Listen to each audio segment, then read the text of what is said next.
Well, sorry it's late, and I really do mean it's late. It's almost 11 o'clock, so this video hopefully will get up right before midnight. Sir and Disney here. We're going to talk a little NXT. From last week, obviously NXT this week airs tomorrow on the WWE Network, and AJ and I will be in Transcendence when it happens live. So next Wednesday will probably be your next NXT video, and that's pretty much a guarantee at this point. So, what happened on NXT this week? Well, not a lot, match-wise. We started off the show with Adam Rose taking on Danny Burch, and Rose, of course, got the win after the Spinebuster, and unveiled a new maneuver to finish off Burch with when he dropped his elbow pad, got on the middle rope, and hit the Bret Hart elbow, and got the 3 off of that. And of course, the Adam Rose experience was paraded around the ring like only Adam Rose can. And I'll say right now, I love the Adam Rose gimmick. I'm worried about him getting lost in the shuffle in WWE when he gets brought up to the main roster, because it looks more and more likely like it's going to be like days, not months, that he gets brought up. If it's not before Extreme Rules, it'll be right after, if I had to guess. I think you probably would debut him after Extreme Rules. It's like, you know, after the pay-per-view, you hit the reset button and then you do the you bring someone else in. Normally that's how we go with WrestleMania, but I think that Adam Rose and Bo Dallas will also be the talent that's going to take us into SummerSlam. They're going to be the talent that gets brought up maybe toward SummerSlam or at the latest time after SummerSlam, along with names like Sami Zayn and The Ascension. So I think that's probably going to happen. Another reason why we need a mid-card championship in NXT. So we get a interview in the back with the referee from last week's Corey Graves and Sami Zayn matchup, Sean Bennett. And Bennett basically said that safety was a priority, and basically Sami was kind of looking at me like he couldn't continue. I made a judgment call, and I saw fit to call the match, and that's what I did. So it wasn't a really popular decision, but he called the match. So basically, Corey Graves is in the back now, and he's hitting on Devin Taylor, and he says, "You know what? You're cute. Where'd they find you?" Acting like Samuel Shaw from TNA at this point. Basically, when asked if he should count this as a victory, he said, "You know what? A win is a win." He says, "We're just getting started." So, the feud with Sami Zayn will be continuing. We had our next match of the evening, which ended up being Bayley against Sasha Banks. Of course, she is accompanied to the ring by her BFF's partner, Charlotte, with Summer Rae on a steak. And this was the right win here, right call for Bayley to go over with the Bayley to Belly, or Belly to Bayley, depending on who's calling your match. And that ended up ending the match. And Sasha was utilizing the Halo Chinlock, or a straight jacket chinlock, depending on, again, who's calling your match. So, it wasn't a bad match. I will say WWE bringing up Paige and Emma at the same time really makes Bayley, by default, the #1 babyface in NXT. And I'm not going to say she's not over, because she's definitely over with the crowd. Her bubbliness, no offense to Emma, is definitely there. And I think that she's going to be an excellent babyface for NXT, because what's going to end up happening is I see that Paige will probably drop the Women's Championship, because now she's the Divas Champion, which I hope eventually this leads to her getting rid of the Butterfly Belt and bringing back the WWE Women's Championship. Of course, adorned by the brand new WWE logo, which apparently is going to be on everything by the end of the summer, at the very latest. So, the right person went over here, because obviously you've built up a credible roster of heels. You have Sasha Banks and Charlotte, and now you have Bayley pretty much by herself. So you're going to have to start bringing up some more women's talent in NXT. Some names that we haven't heard from yet, like the Alexa Blisses of the world, and Becky Lynch's of the world. They're going to be coming in to wrestle on television soon, because it's time to bring them up, because they obviously have to make room for the fact that Paige and Emma are not going to be on the show anymore. So you have to bring up some new talent. And I think that's the right direction to go. Our next match ended up being Sylvester Lefort, who I still enjoy, and he's facing off against somebody I don't enjoy, Mojo Rawley. I don't get what the deal with Rawley is. I don't care about his football background. No offense, JR. But, I mean, seriously. I get that he's over with a small group of fans. I don't see him really, like, gravitating towards, like, a top babyface run in NXT. I don't think that he would get over as much in WWE, to be honest. I think the fact that he's over with a small niche group really helps the fact that Full Sail's small. If you put him in a huge arena, I don't think he would get that big of a reaction. I don't like his stuff at all. I don't care about the football stuff at all. I mean, he's using basically Naomi's rear view as a setup for his finish, which is the John Tenta Earthquake Splash, which he's calling Hyperdrive. I will say right now that I do like Sylvester Lefort. I wish they would do more with him. I said that back when he was just a manager. And I think that when Scott Dawson officially returns, which I know that it will be coming before the year's end, it looks like, I think that he will go back with Sylvester Lefort, and I think that'll be a good idea. But then again, I think you should make them into a tag team, potentially. Because obviously Garrett Dillon got released, and you got to do something with Scott Dawson, and I think that teaming him up with his former manager is actually a good idea. Because Dawson returns, and he returns to find out that his former manager is now a in-ring competitor on a semi-regular basis, so that was interesting.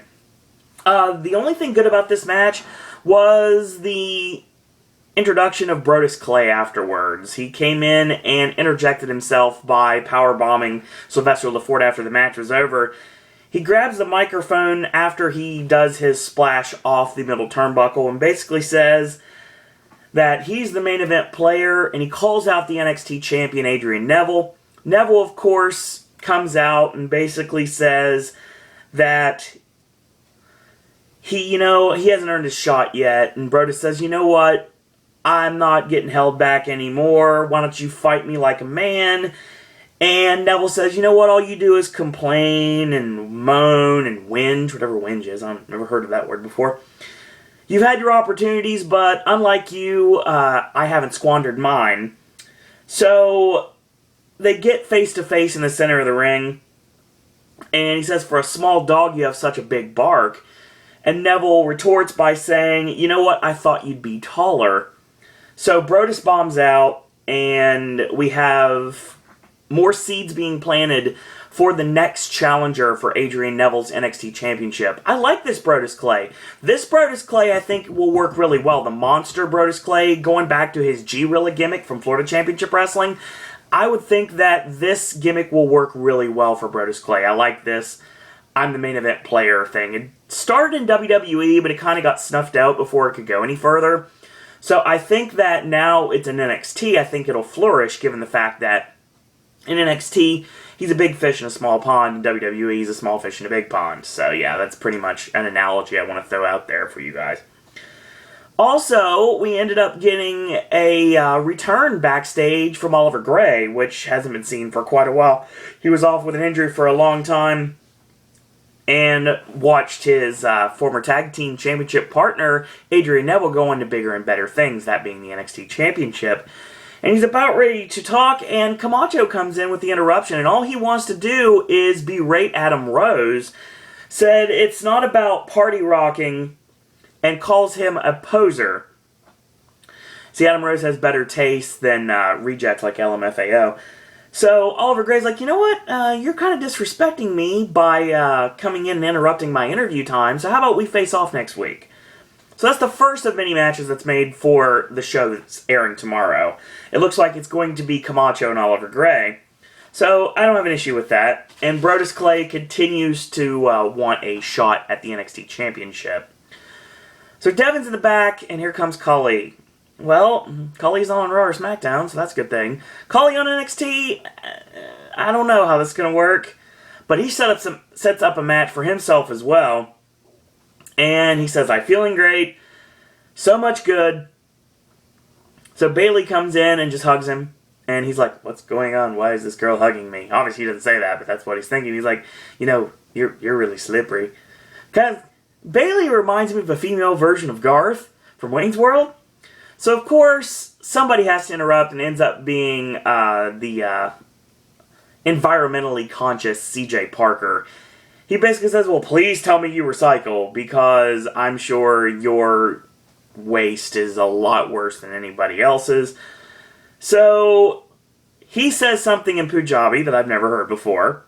I'm sure I think that's the right nomenclature to use. I'm not positive. He basically says something basic, okay, I got this. I've been trying to learn Punjabi, so let me say this. How about next week, you and I face off in the ring? So we get our second match for tonight's broadcast, or tomorrow night's broadcast, which will be CJ Parker and the Great Khali. Yeah, that's going to be fun.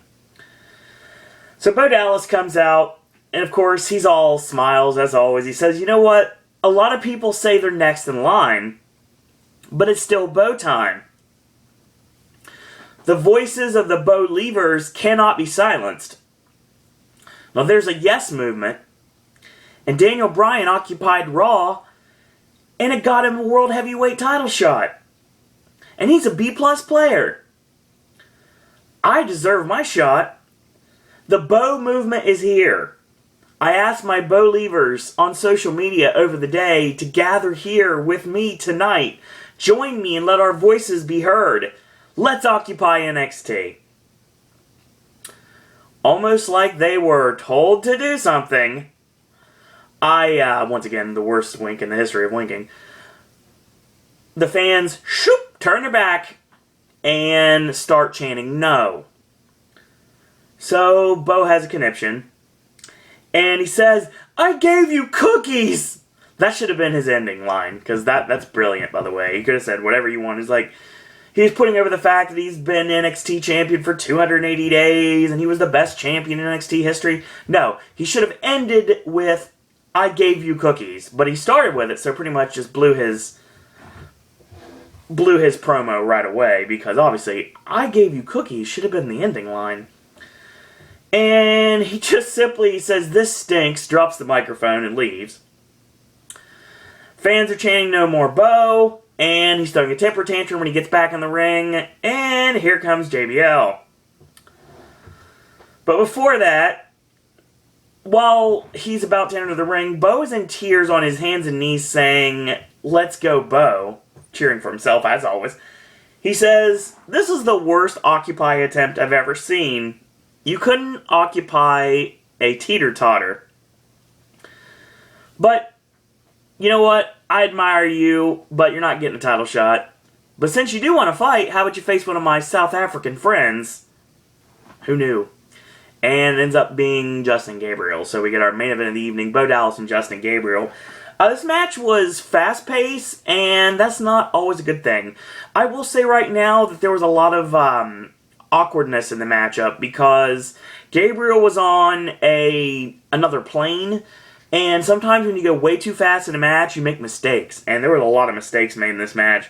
We'll talk about the finish of the match here, and it ends up they set up to trade forearms, and goes for the tilt-a-whirl. It gets countered by Gabriel. He tries to turn it into the last rites. It gets countered into a reverse DDT, and 1-2 Gabriel kicks out. So he goes for the double underhook DDT. It gets countered into a Northern Light suplex 1-2 and a kick out. And smart move from Bo Dallas. He's been using this a lot lately. And I'll set that up in a second. So he does the kick to the side, does Gabriel, and then a kick to the hamstring, and then he hits a spinning heel kick.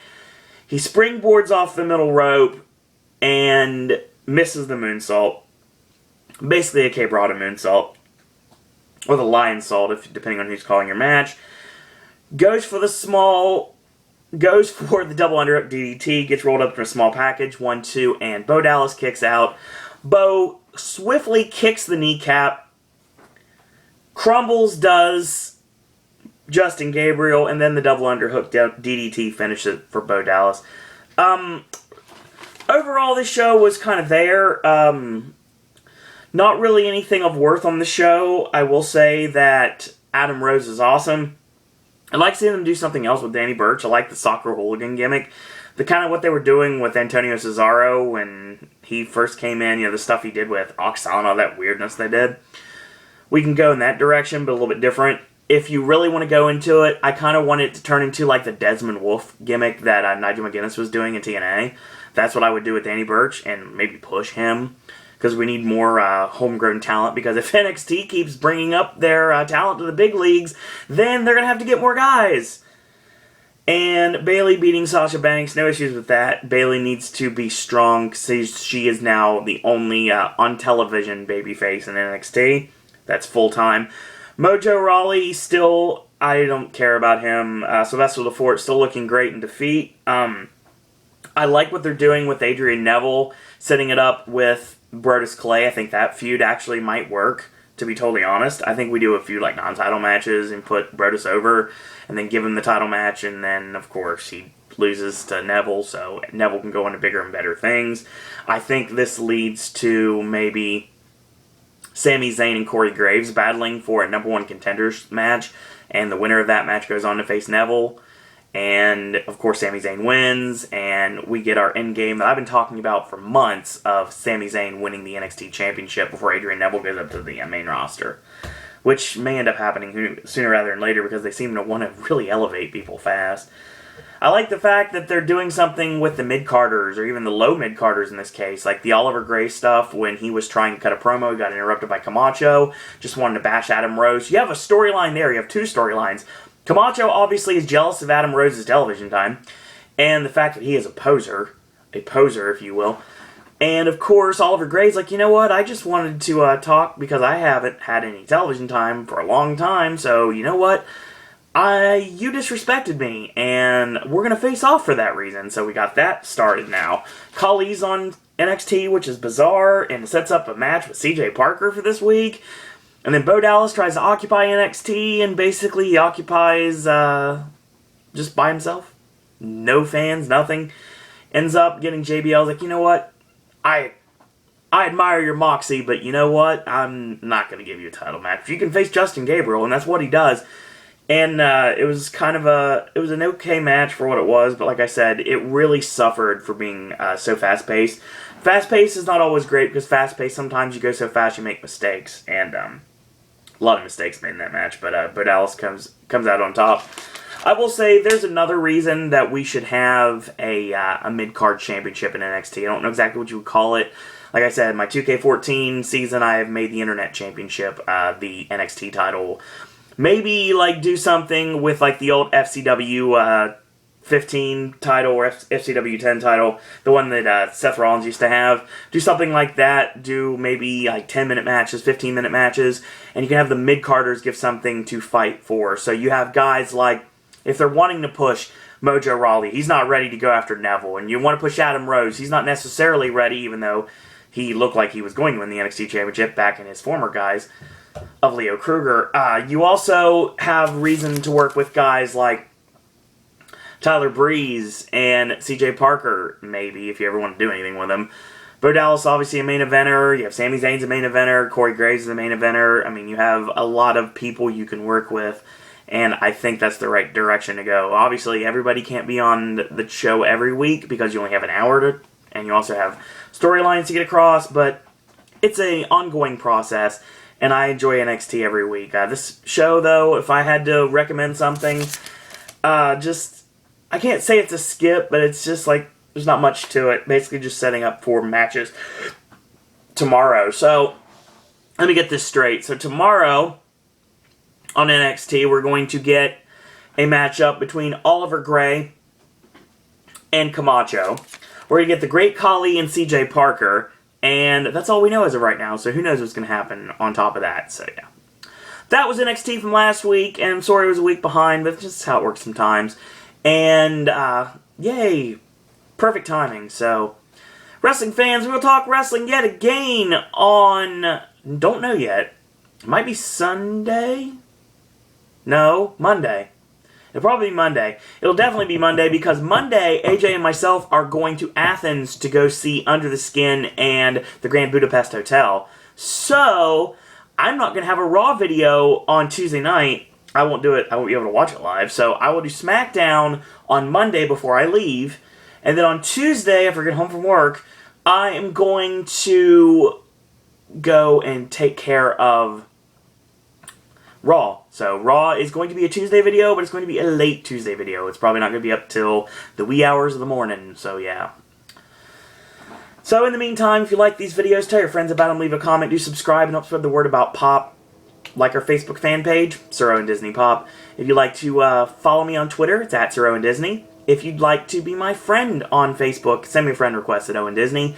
Last but certainly not least, if you want to send your thoughts, comments, queries, and opinions, you want to talk NXT with me, let's talk WWE, we can talk TNA, Universal, Halloween Horror Nights, Disney, anything under the spectrum. You want to talk about movies I liked or didn't like, or you want to just chat with me, or send your videos to be considered for Pop, then you can send me an email, siroandisney@gmail.com. In the meantime, I want to thank you guys and girls out there for watching, and until tomorrow, boys and girls, that's all I got to say about that.